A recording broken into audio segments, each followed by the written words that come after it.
भोगों में पड़े हुए जानते हैं कि आंखों को कितना भी दिखाया अंत में ये जल जाएंगी, जीभ को कितना भी चखाया स्वाद अंत में जल जाएगी।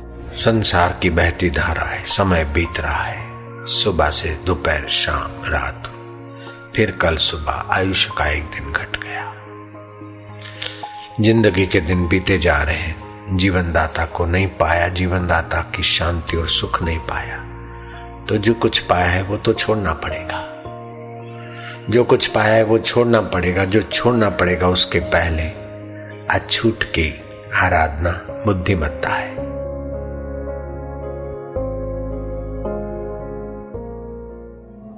धर्मो रक्षति कीर्तनात्, भगवान नाम की कीर्ति गुणगान धर्म की रक्षा कराते।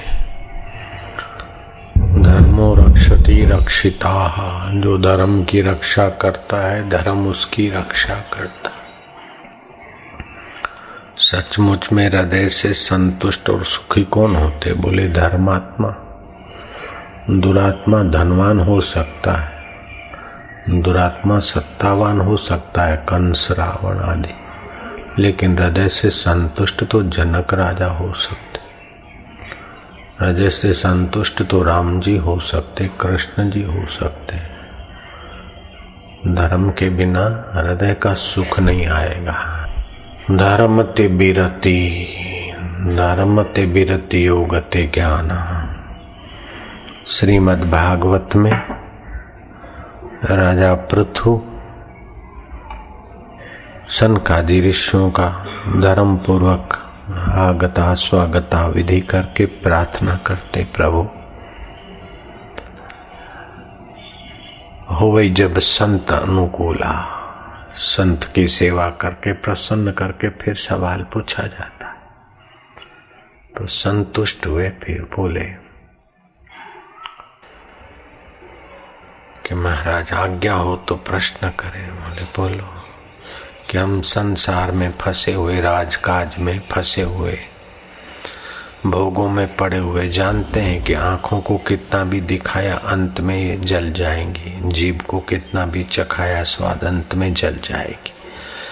ऐसे ही शरीर के स्पर्श से काम विकार कितना भी भोगा, इससे शांति तो मिलने वाली नहीं। आयुष्य खत्म हो रही है, तंदुरुस्ती नाश हो रही है, नाड़ियों को निचोया जाता है। महाराज हम जानते, लेकिन फिर भी वही करते हैं सुख के लिए। देखना, सूंघना, स्पर्श करना, स्वाद लेना जीभ का। तो हम जैसों को सच्चा स्वाद कैसे मिले? सच्चे स्वाद के बिना जीव बंधन में पड़ता है। ये बात हमने महाराज शास्त्रों से, संतों से सुनी।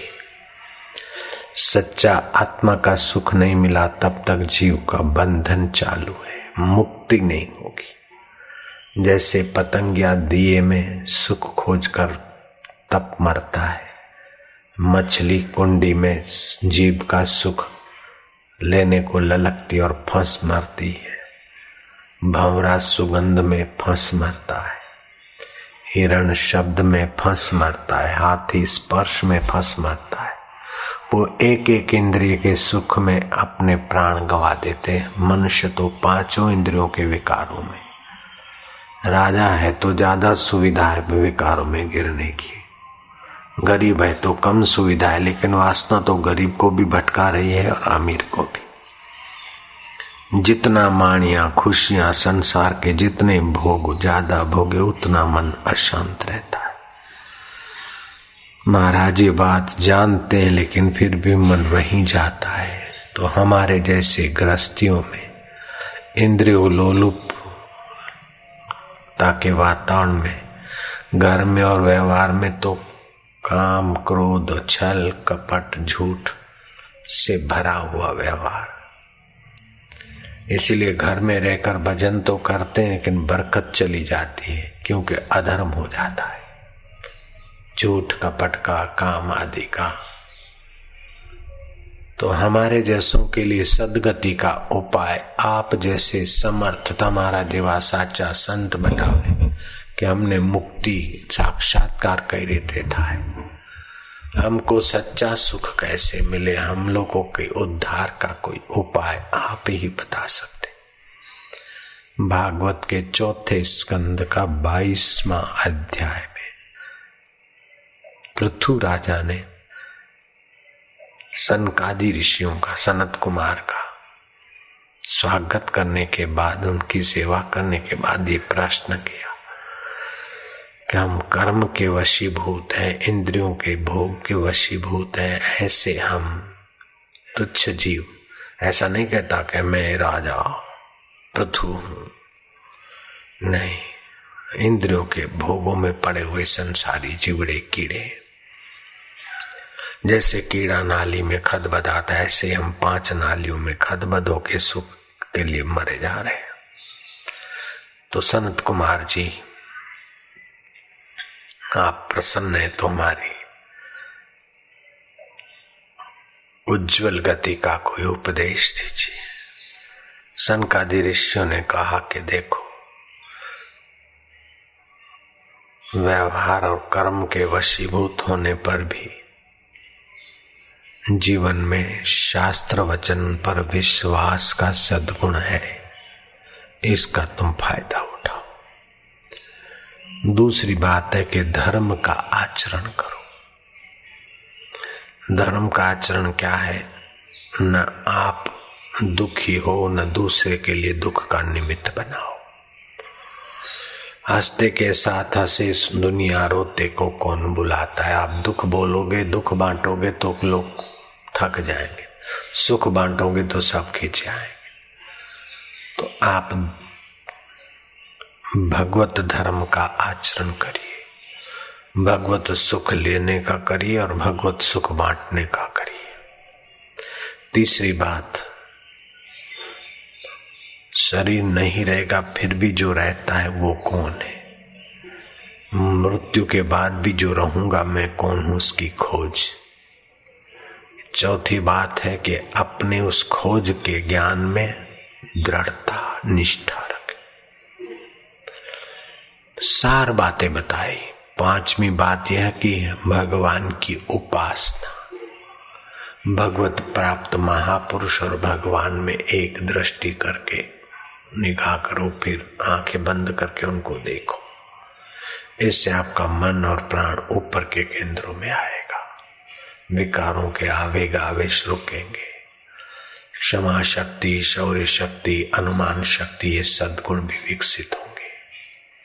व्यवहार भी आसानी से सुलझता जाएगा, गुत्थियां, और परमार्थ में भी गति होगी। भगवत उपासना मतलब भगवत ध्यान। छठी बात है कि नित्य भगवत कथा का श्रवण करें। तो सनकादि ऋषि को प्रार्थना करते हुए पृथु राजा ने अपने चित्त की दशा का वर्णन किया। तो पृथु राजा को सनकादि भगवान कह रहे हैं कि मनुष्य को धर्म का आचरण, तत्व ज्ञान, ज्ञान निष्ठा, हरि की उपासना और नित्य कथा श्रवण करना चाहिए। जगत की वार्ता से राग द्वेष बढ़ता है, भगवत कथा से राग द्वेष मिटता है।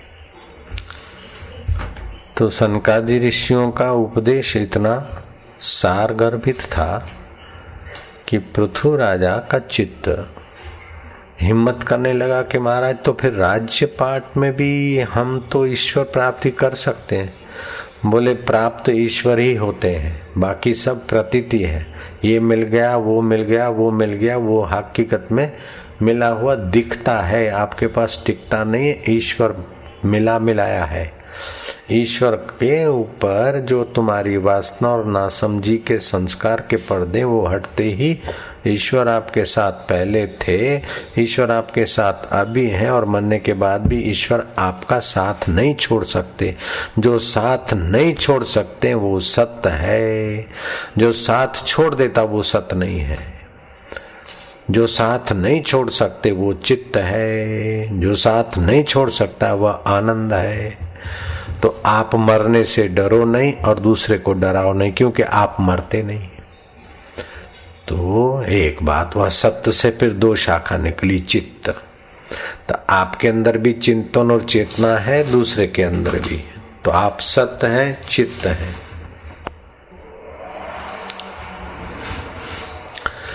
फिर आप आनंद है। तभी आंख देखती और आनंद हृदय में आता है, कान बढ़िया सुनते तो आनंद यहां आता है। तो आनंद, सत्य, चित्त, आनंद, ये तुम्हारे आत्मा का स्वभाव है। तो उसका एकांत में बैठकर मनन करना चाहिए। इसकी एक बड़ी सुंदर कथा है। आनंदमयी मां, हरि बाबा, उड़िया बाबा, ये समकालीन मित्र संत थे।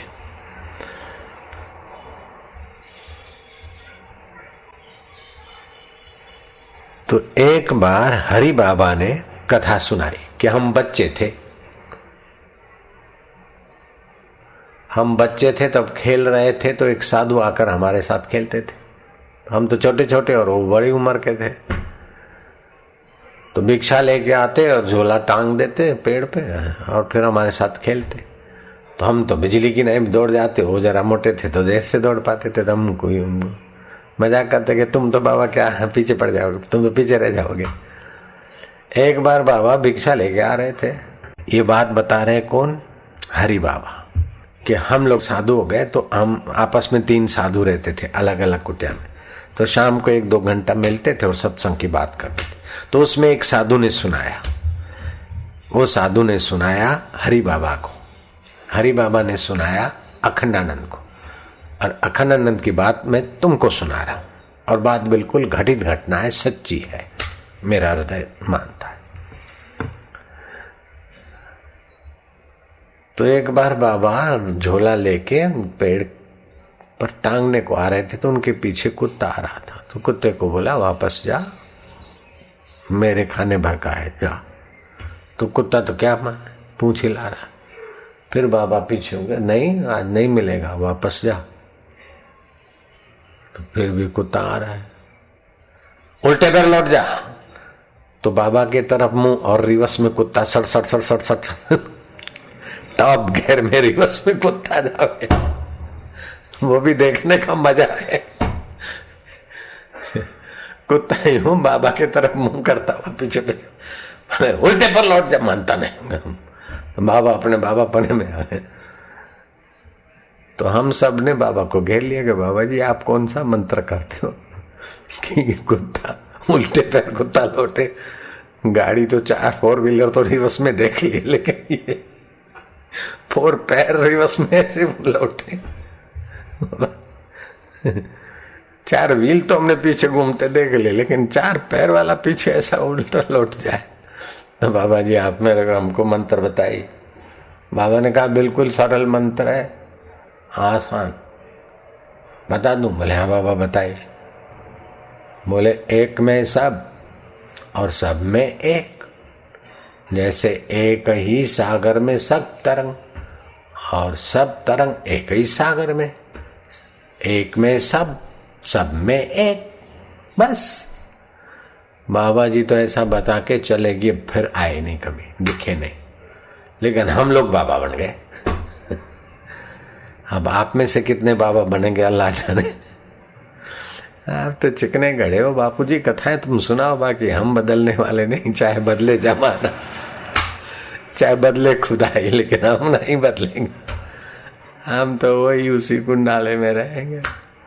ये मेरे 2 बच्चे और हमारा एक मकान है, ये जिंदगी उसी में पूरी करेंगे।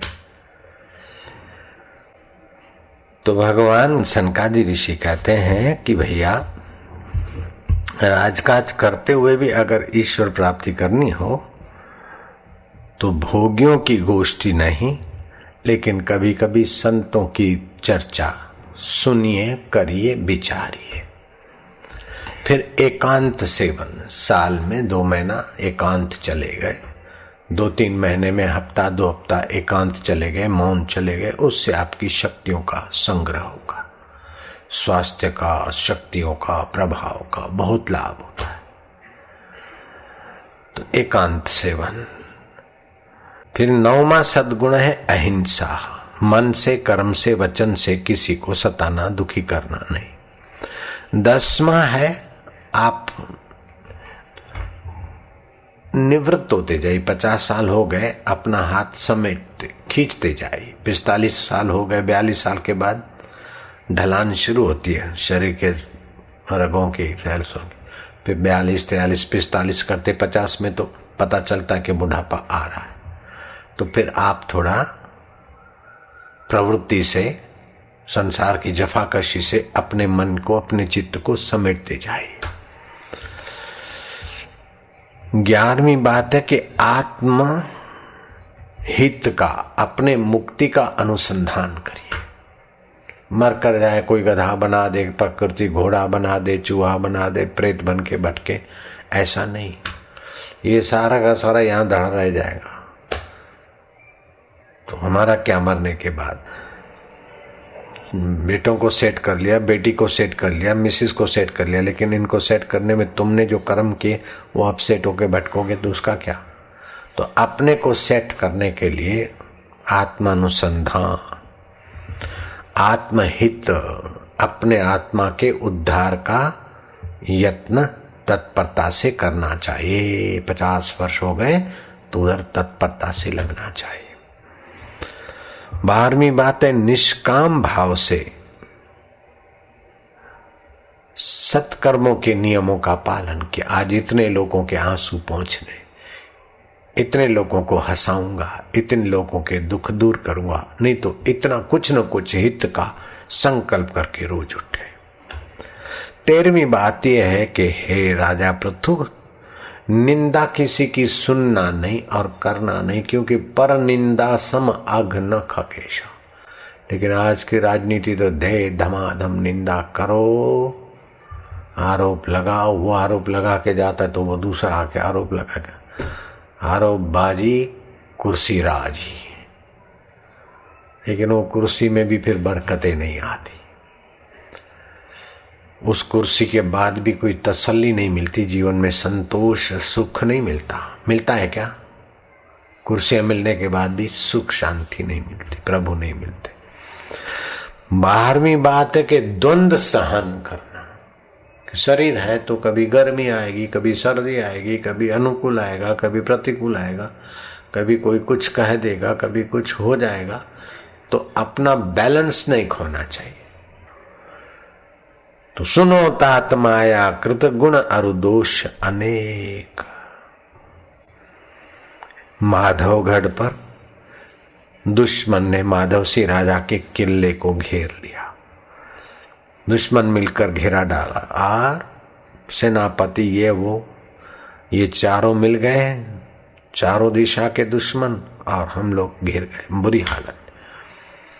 अब मरे। इतने में कठियार आया कि राजन, आपके सेनापति तो थके हारे और कुछ सेना मर गई। आप मुझे 1 दिन के लिए कमान सौंपिए, मैं माधवगढ़ की हार को जीत में बदल के आपको दे दूंगा। क्या करोगे, कैसा करेगा, ये नहीं पूछेगा।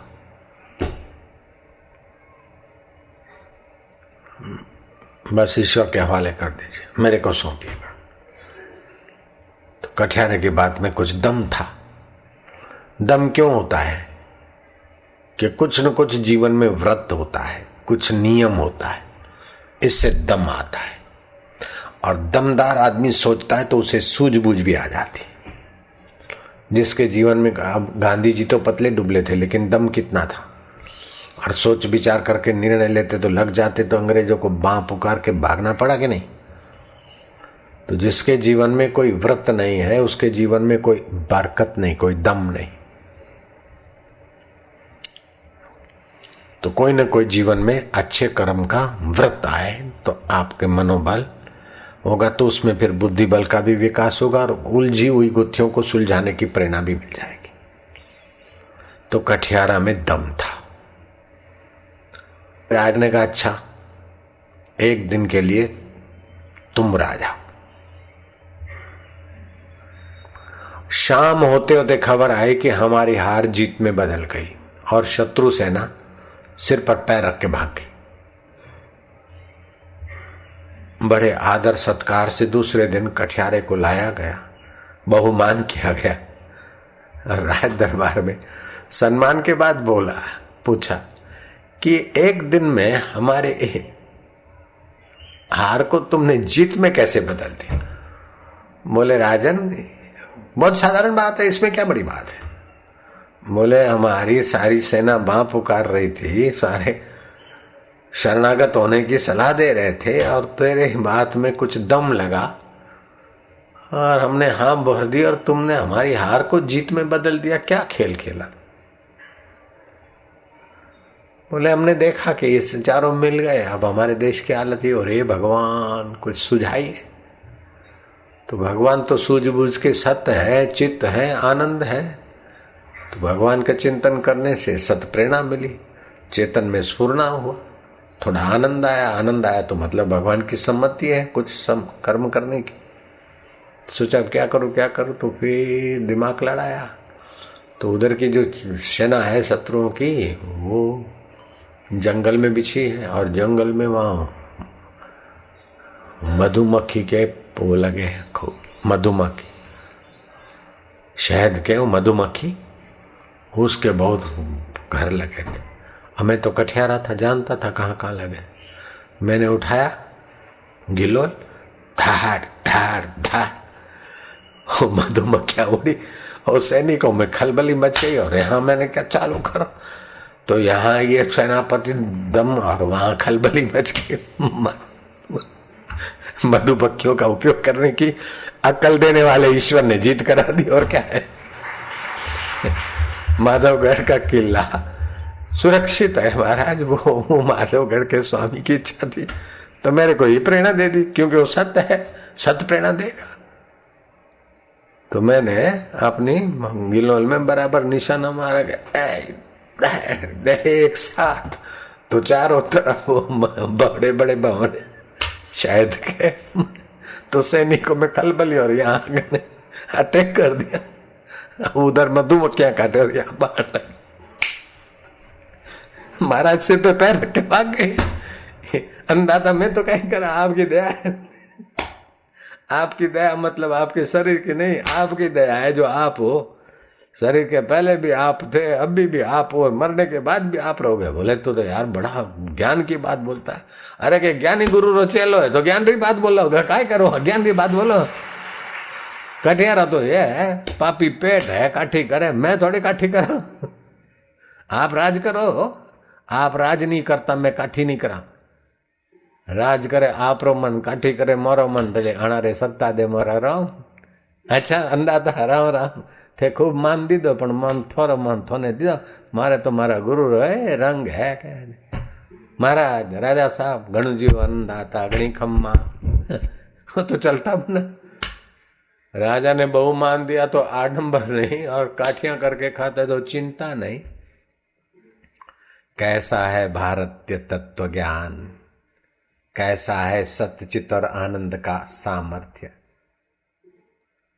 नारद जी कहते संसार तापे तपता नाम योगो परम औषध। संसार के 3 तापों में तपे हुए जीव के लिए ये योग परम औषध है। कर्म योग, भक्ति योग, ज्ञान योग। ये तुमने ज्ञान योग सुना, हरि ओम किया तो कर्म योग हो, ध्यान योग हो गया, सेवा की तो कर्म योग हो गया। सुनाई पड़ता नहीं सबको? अपने अपने कर्म में कुशलता पूर्वक लगो। हाँ, तो माधवगढ़ का किला जीता ये कोई बड़ी बात नहीं, लेकिन कुछ कुछ ऐसी बात भी जो बैल के द्वारा भी रक्षा करने वाला कर लेता है। बैल का नाम था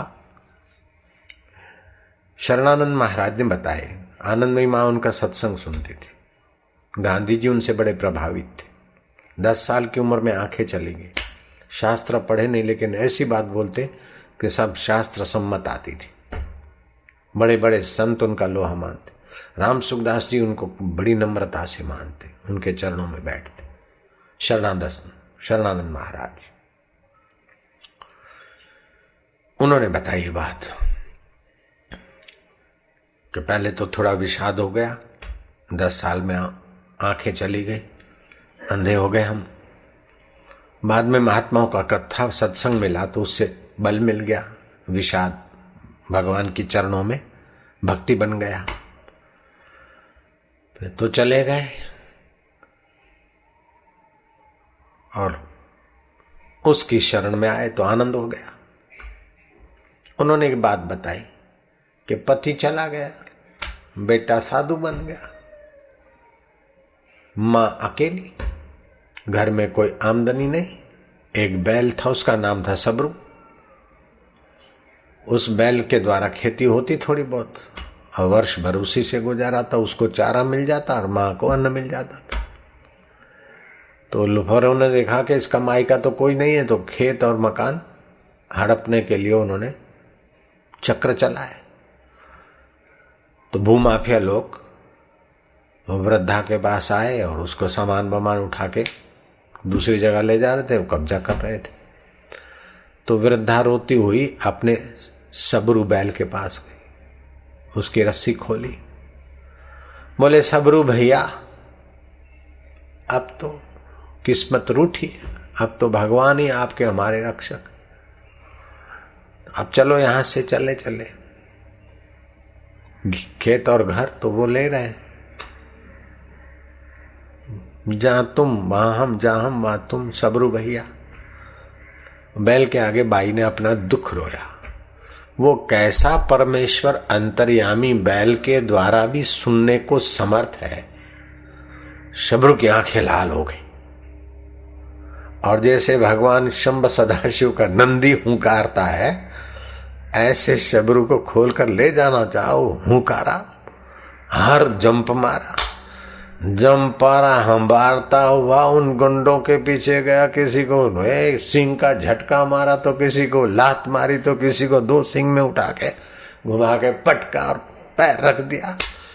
वो जो टोला आया था पोजीशन लेने के लिए, उन्हीं का पोजीशन का पोल खोल, सारे भाग खड़े और सबरू फिर आराम से हमारा बैठ के। ओ माई अपना खेत और अपना घर संभाले बैठी, तो रक्षक बैल के द्वारा भी कैसी रक्षा करता है।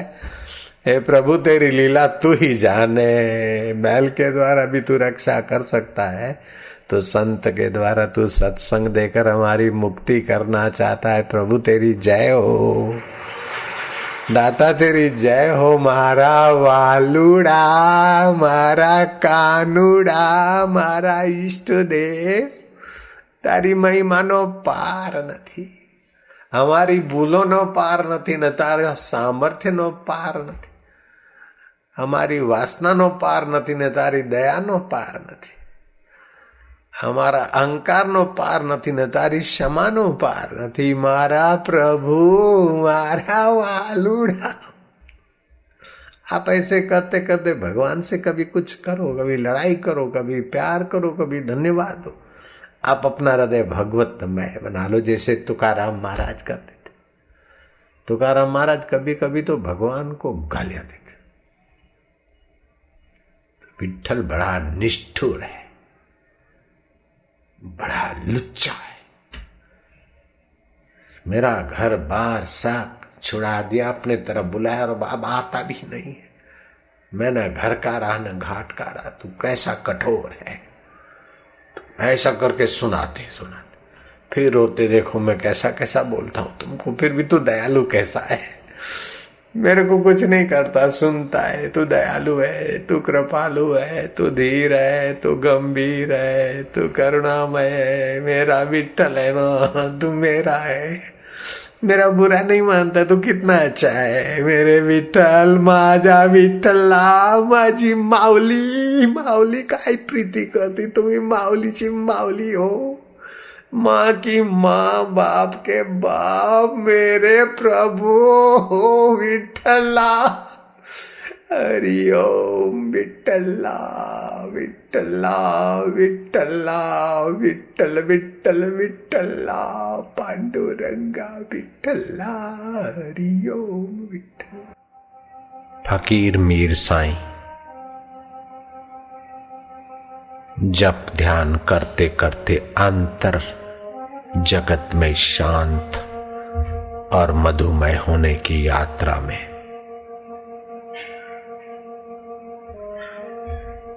प्रवेश पा चुके थे। फकीर मीर साईं को दुन्वी सुखों की कोई इच्छा वासना नहीं सताती थी। बाहर की तड़क भड़क में उन्हें कोई रुचि नहीं है। एक कफनी पहन लेते थे, पड़ी है तो पड़ी है, कौन बदले। सर्दियों के दिन थे।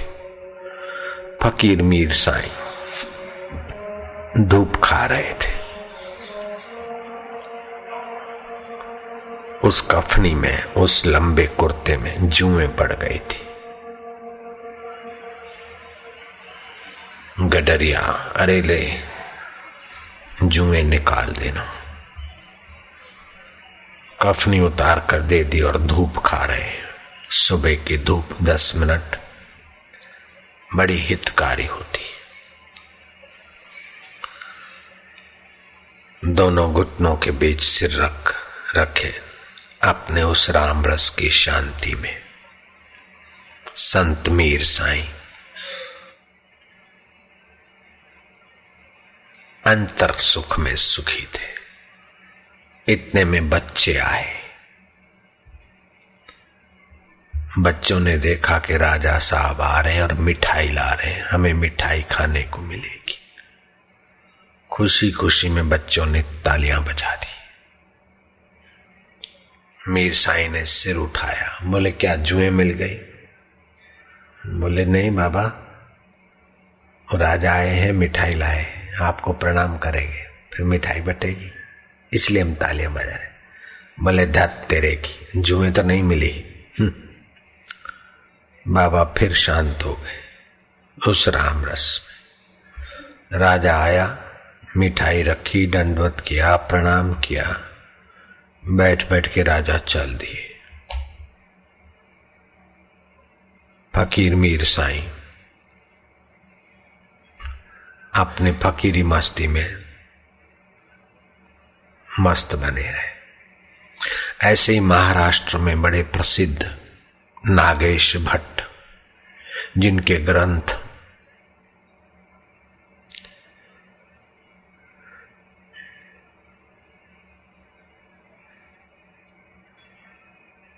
षड द्वंदु शेखर, परिभाषेंदु शेखर और मंजूषा ग्रंथ, अब व्याकरण का ग्रंथ लिख रहे थे। बड़ा भरा व्याकरणाचार्य बाजीराव पेशवा महाराष्ट्र के सम्राट को जानकारों ने कहा कि महाराष्ट्र के नागेश भट्ट एकांत जगह पर इतने बढ़िया ग्रंथ लिख रहे हैं। अब तो श्रेष्ठ ग्रंथ उनका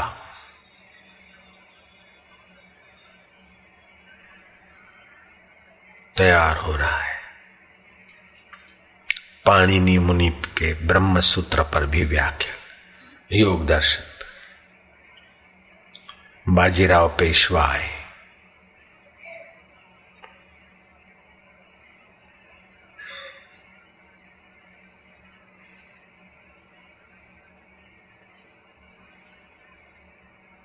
वो तो अपने लिखने में और ग्रंथों का अनुवाद में मशगूल थे। बाजीराव पेशवा ने प्रणाम किया। महाराज, मैं बाजीराव पेशवा राजा यहाँ का, आपकी थोड़ी सेवा करना चाहता हूँ।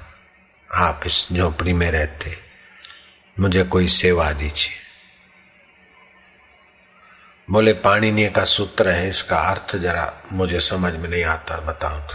पतंजलि ब्रह्म सूत्र योग दर्शन का जरा व्याख्या बता। बोले महाराज, हम तो इस विषय में तो आपके आगे क्या जाने। तो बोले फिर क्या मदद करेगा? रहने को तो 4 हाथ की कुटिया है, खाने को तो मिल ही जाता है, और चांद और सितारों की और सूर्य की रोशनी भी मिल जाती है, दिया भी जला लेते हैं, तो क्या मदद करेगा? ये सब चीजें नहीं चाहिए। मेरा तो ये ग्रंथ है, इसका अर्थ मेरे को जरा बताओ तो ठीक है, नहीं तो चले जाओ।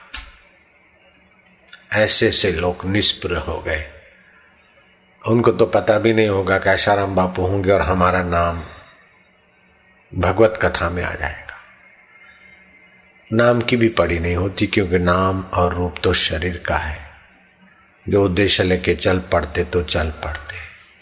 आप भी अपने जीवन में भगवत शांति का, भगवत सुख का, भगवत ज्ञान का, मुक्ति का उद्देश्य बनाइए और उसके पोषक नियम का कोई न कोई व्रत ले लीजिए।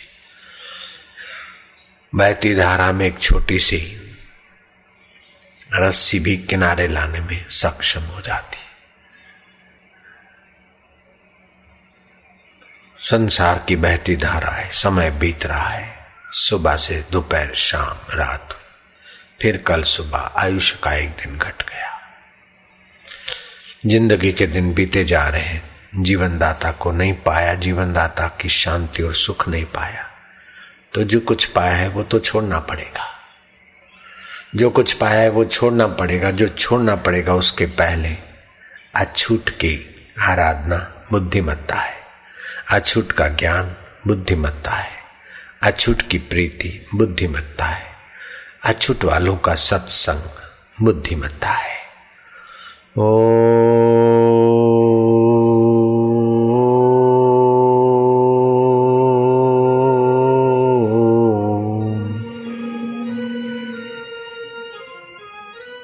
हरि ओम।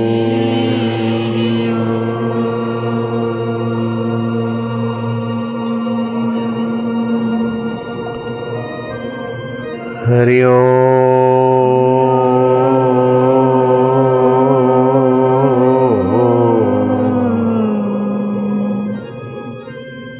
हरि ओम।